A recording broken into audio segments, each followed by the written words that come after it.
नमस्कार। आदर्श के सभी सदस्यों को मेरा प्यार भरा नमस्कार। उम्मीद करता हूँ कि आप सभी अपने परिवार के साथ प्रसन्न और स्वस्थ होंगे। एक बड़ी आश्चर्य की बात लगती है कि जब भी हमको ये पता चलता है कि पुराना जो आदर्श में काम करने वाला एडवाइज़र हो चाहे एम्प्लॉय हो, उसने अगर कुछ हिम्मत करके नया व्यवसाय या नई नौकरी प्रारंभ की है, तो दूसरे सभी लोग ये सोचते हैं कि वो एडवाइज़र, वो एम्प्लॉय उनको धोखा देकर दूसरे काम में लग गया। क्या वास्तव में वही प्रतिबद्ध है आदर्श के प्रति या आदर्श के जो सदस्यों के प्रति, जो अभी भी दुख मनाते हुए बैठा है, अभी भी तकलीफ़ में बैठा है और तकलीफ़ से बाहर निकलने का प्रयास तक भी नहीं कर रहा है? क्या वही व्यक्ति प्रतिबद्ध नज़र आएगा? मान लीजिए कि परिवार में हमारे माता पिता जो हमारी सारी देखभाल करते हैं, अगर कभी भगवान ना करे उनको कुछ बीमारी लग जाए, वो बीमार हो जाए, तो क्या हम अभी भी उन्हीं की ओर देखेंगे कि जिस तरह से वो हमारा लालन पोषण कर रहे थे और अपने अपने फ़र्ज़ की पूर्ति कर रहे थे, तो अभी बीमार अवस्था में भी वो हमको उसी तरह से पाले पोसे? और अगर वो नहीं कर पा रहे हैं तो हम हाथ पर हाथ धरे बैठे रहेंगे? हम एक तरफ उनका इलाज भी कराएंगे और एक तरफ अपने जीवन यापन की सुरक्षा भी करेंगे। तो उसी तरह आज अगर हम आदर्श को एक ऐसे व्यक्ति के रूप में माने जिसने इतने सालों तक हमारा लालन पोषण किया, जिसने हमारे सेविंग्स की रक्षा की, उसे बढ़ोतरी करके दिया, और आज अगर वो बीमार है तो हम अभी उसका इलाज कराने के बजाय हम ये देख रहे हैं कि उसी परिवार के कुछ लोग जो अपने जीवन यापन के लिए कहीं कुछ प्रयास कर रहे हैं, तो उन्हें ही हम अपना दुश्मन मान बैठे हैं और उन पर ऐसी ऐसी टिप्पणी करते हैं कि उनको ऐसा महसूस होने लगता है कि अगर वो जीने का प्रयास कर रहे हैं तो क्या वो गलत है। मैं बराबर आपसे पूर्व के वीडियोस में भी प्लान बी का जिक्र करता आ रहा हूँ और आज आपको बताता हूँ कि वो प्लान बी क्या है। प्लान ए में हम सभी आदर्श के जो सदस्य हैं, अगर अपने आप को एक परिवार के रूप में माने, हम एक दूसरे से जुड़े हुए लोग माने, 21 लाख परिवारों का एक बहुत बड़ा परिवार, इस तरह अगर देखा जाए तो ये इतना बड़ा परिवार है कि इसमें कोई एक भूखा मर ही नहीं सकता, कोई एक दुखी हो ही नहीं सकता। अगर हम एक सबके लिए और सब एक के लिए जो सहकारिता की भावना है, उस भावना को प्रज्वलित रखें तो शायद आप मेरा इशारा समझ रहे होंगे।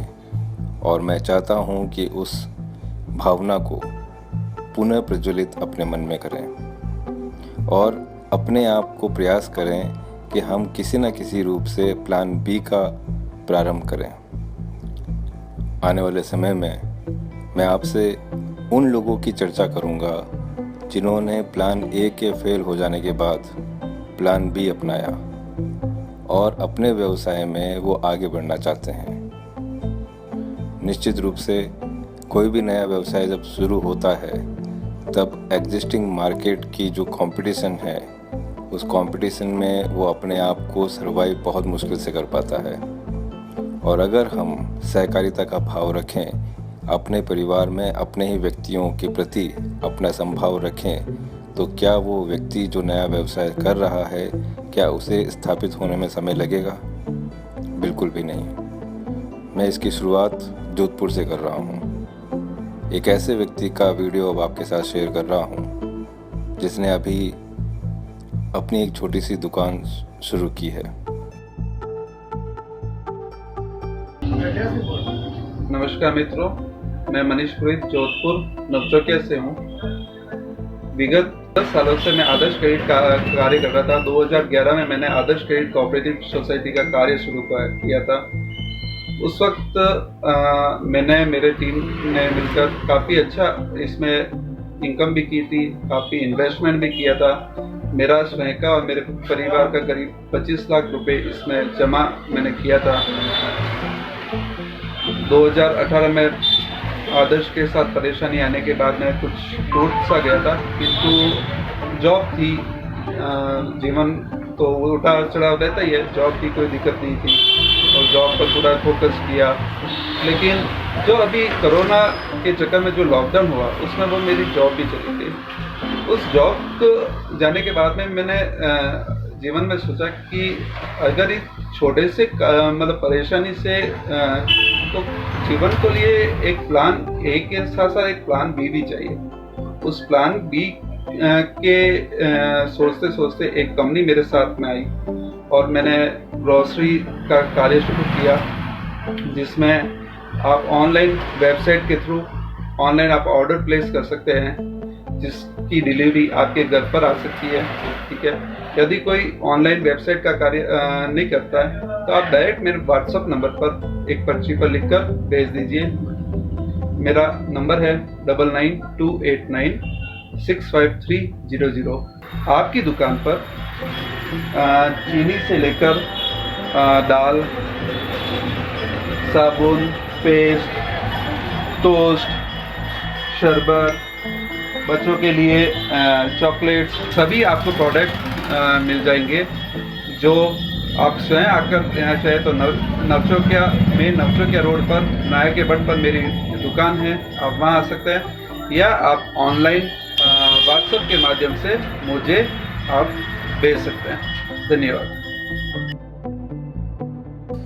ये मनीष पुरोहित हैं, जोधपुर के महिला शाखा में एडवाइज़र रह चुके हैं। इन्होंने जीवन में अपने प्रयास किए, नौकरी की और अंततः अपनी छोटी सी मित्र की दुकान में अब अपनी एक किराना शॉप डाली है। मैं निवेदन करना चाहूँगा, जो जोधपुर सिटी के निवासी हैं प्लस जोधपुर सिटी के आसपास रहने वाले जो लोग हैं, वो अपनी डेली रूटीन की चीज़ों का ऑर्डर इन्हें दें और सहकारिता का जो वास्तविक भाव है उसका प्रदर्शन करें। इसके अलावा किसी भी शहर में, चाहे वो जोधपुर हो या ये वीडियो जो भी शहर में जो भी एडवाइज़र ये बात सुन रहे हो और आपके अंदर किसी भी तरह की कोई भी ऐसी इच्छा हो या फिर आप कोई ऐसा व्यवसाय कर रहे हो या फिर आप कोई सेवाएं दे रहे हो जिसको आप व्यावसायिक रूप से लोगों तक पहुंचाना चाहते हैं, तो अपना वीडियो हमारे साथ साझा करें। हम प्रयास करेंगे हमारे दूसरे सदस्यों से आपके विचारों को, आपके व्यवसाय को पहुंचाने की, ताकि वो अगर किसी भी तरह की सेवाएं या प्रोडक्ट्स कहीं और से ले रहे हैं तो क्यों ना अपने ही परिवार में, अपने ही परिवार के सदस्यों द्वारा वो सेवाएं लें, वो प्रोडक्ट्स लें। एक सबके लिए और सब एक के लिए वाला जो भाव है, इसको प्रज्वलित रखते हुए आज आपसे विदा लेता हूँ। आप स्वस्थ रहिए, प्रसन्न रहिए, मुस्कुराते रहिए और अपने परिवार का ख्याल रखिए। यही आपसे प्रार्थना है। धन्यवाद।